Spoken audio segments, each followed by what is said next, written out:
주요 지수가 사상 최고치인데요. 다우 같은 경우가 사상 최고치죠. 차트 잠깐만 좀 보면서 설명을 좀 드려보면 다우가 대략 이런 움직임을 보여주고 있습니다. 어제 0.99% 앞서 보신 것처럼 직전 고점을 이제 깔끔하게 넘기는 그런 흐름을 보여줬다라고 보시면 될 것 같고요. S&P 500도 장중에 이제 사상 최고치를 기록을 하는 그런 모습이었습니다. 그런데 나스닥만 이제 조금 약한 움직임을 보여줬는데, 뭐 아시는 것처럼 최근이 아니라 최근 몇 년간 시장 미국 증시를 상승을 이끌어 왔었던 건 이제 빅테크 관련된 기업들인데, 트럼프가 이제 당선이 되다 보니까 전통적인 인더스트리얼이나 아니면 산업재 이런 쪽으로 이제 섹터 로테이션이 좀 이루어지고 있는 그런 모습에다가 플러스로 중소형 땅까지 이제 강한 움직임들이 이어지고 있는 그런 모습입니다. 그래서 어제 러셀 2000이 3년 만에 이제 사상 최고치를 기록했다라는 이야기들이 좀 나오고 있는 모습입니다. 이거 주봉으로 일단은 좀 보면은 대략 요 흐름이고요. 2021년도 여기가 이제 고점인데요. 2021년도 11월 달이죠. 지금 23, 24 이렇게 이제 넘어가는 22, 23, 24 이렇게 이제 넘어가는 요 구간에서 이제 사상 최고치를 찍은 거는 좀 유의미하지 않나. 여기서도 계속 말씀드렸지만 이제 좀 중소형 단으로 좀 넘어가는 움직임들이 좀 포착이 된다. 이렇게 좀 언급을 드렸었는데, 어제 국채금리 하락과 맞물려서 시장에서 가장 강하게 상승한 그러한 이제 지수가 되겠다라고 보시면 되겠고요. 개별 기업으로 좀 넘어가서 보면은 비트코인 관련된 이슈 나오면 항상 따라다니는 종목인데요. 마이크로 스트래테지, 이거 상승률이 어마어마하게 있는 종목 중에 하나이고, 대략 차트 보면은 어제도 변동성이 되게 이제 크게 뭐 나온 그런 모습인데요. 그 전날 이제 전전날 음봉 한번 세게 맞고, 그 다음에 윗골이 달리고, 어제도 이제 장중에 마이너스 한 9% 정도까지 움직임 나오다가 한 4% 정도까지 움직임이 나왔습니다. 이 국내 투자하시는 분들도, 요 주식을 투자하시는 분들도 꽤 있는 걸로 알고 있고, 그 다음에 요게 2배짜리 인버스 상품이 있거든요. 네. 그것도 거래가 활발하게 되게 이루어지고 있더라고요. 근데 어제 나온 소식으로는 그 CEO가 추가적으로 뭐 비트코인 추가 매입했다, 뭐 이렇게 이제 코멘트들이 좀 나왔는데, 그리고 번스타인에서는 목표 주가를 되게 세게 불렀거든요. 290달러에서 600달러까지 이제 뭐 상향을 했는데, 일단 뭐 대표님께서도 그때 얘기해 주셨지만, 여기가 들고 있는 코인 곱하기 그다음에 현재 시가 하면은 대략 시가총액이 나오는 건데, 비트코인은 그냥 사고 말지. 근데 저게 법인이 비트코인을 못 사니까 저걸로 또 해지 투자용, 네. 해지용 뭐 이렇게 보더라고요. 그런 이제 추가적인 수요들이 그런 쪽에서 이제 발생이 되는 거고, 그 다음에 이제 성장이잖아요. 성장에 대한 기대감을 이제 반영을 하면서 뭐 움직임이 최근에 이제 가장 세게 나왔었는데, 어쨌든 변동성이 좀 있는 그런 흐름이다라고 보시면 될 것 같고요. 그다음에 이제 미국 시장에서 또 가장 핫한 섹터가 한 2개 정도가 되는데, 하나는 우주항공, 그다음에 하나는 이제 그 양자 컴퓨터 이렇게 될 텐데, 어제 로켓랩 같은 경우에도 정말 뭐 변동성이 일부 있었는데, 그럼에도 불구하고 밑꼬리를 좀 달고 결국에는 한 4%대 정도로 이제 뭐 지금 상승 움직임이 좀 나온 모습인 것 같습니다. 사실 진짜 저도 뭐 헛웃음밖에 안 나오는데 11월 초에 이거 한 11불에서 이게 우주항공 좀 봐야 된다 미국 시장에서 그랬는데, 그때 주가가 11불이었거든요. 근데 지금 2배 이상 상승을 했는데, 이게 혼자 막 움직이는 게 아니라 뭐 이와 비슷한 레드와이어나 뭐 기타 종목들 움직임이 확실히 좀 이어지고 있는 그런 모습이다라고 보시면 좋을 것 같고요.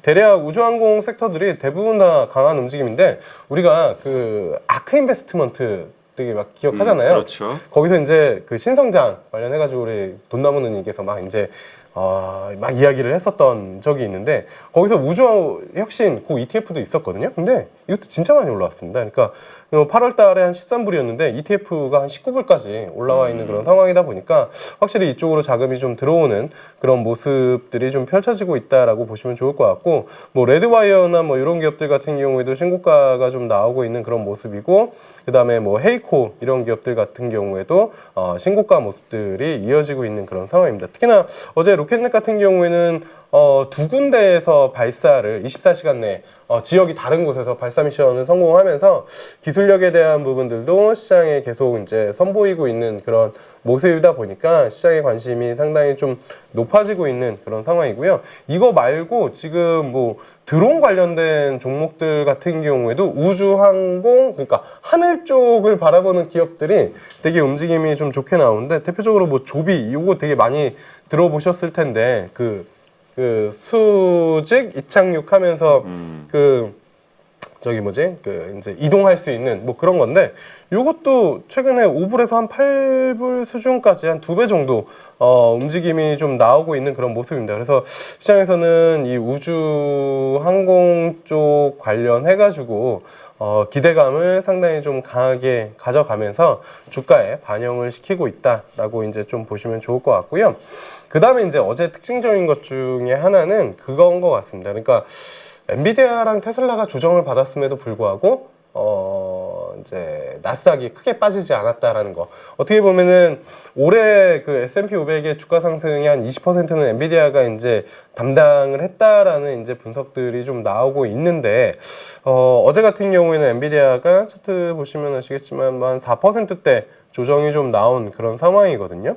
그런데 그럼에도 불구하고 지금 미국 시장의 빅테크 관련된 기업들 쪽, 그러니까 흔히 말해서 나스닥 쪽이 크게 조정을 받지 않은 그런 상황이고, 보면 엔비디아 차트는 별로 좋지 않습니다. 사실 기술적으로만 놓고 보면은 150불을 어쨌든 작은 쌍봉을 만들고 여기서 이제 윗꼬리 휩소까지 만들고 나서 한 3거래일 정도 이제 조정이 나온 그런 상황인데, 엔비디아는 사실 뭐 주가가 엄청나게 급락할 수는 없습니다. 왜냐하면 실적이 나오고 있는 그런 상황이고, 그 성장률 자체가 이제 좀 둔화되다 보니까 시장에서 좀 그걸 가지고 이제 차익 실현의 이제 욕구 내지 이제 빌미로 좀 작용을 하는 거지, 내년 EPS나 PER 보면은 절대 비싼 주식이 아니거든요. 뭐 주가는 많이 올라오긴 했지만, 하지만 시장에서는 요런 좀 차익 실현이 나오고 있고, 차익 실현의 뭐 대표적인 이유 중에 하나는 많이 오른 거 플러스 그거인 거라고 보면 될 것 같습니다. 그러니까 엔비디아가 거의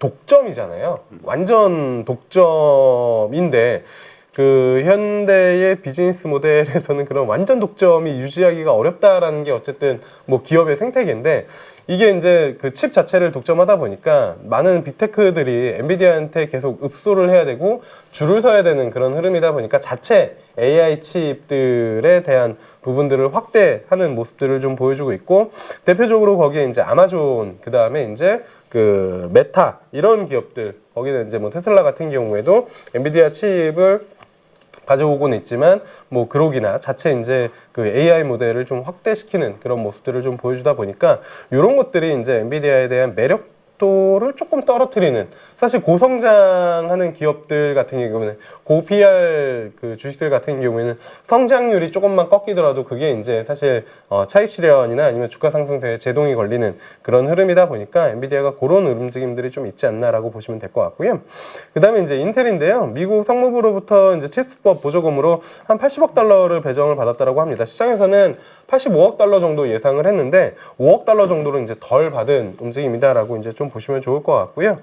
전체적으로 어제 뭐 엔비디아 플러스 해가지고 미국 뭐 빅테크들, 아니 그 이제 칩 관련된 기업들 보면은 그냥 약간 좀 혼조세 움직임으로 좀 이어진 그런 모습입니다. 뭐 마이크론 테크놀로지 같은 경우에도 한 1% 정도 움직임이 좀 나온 그런 모습이고, 그 다음에 이제 뭐 좀 전에 뭐 말씀드린 인텔 같은 경우에도 한 1%대 정도.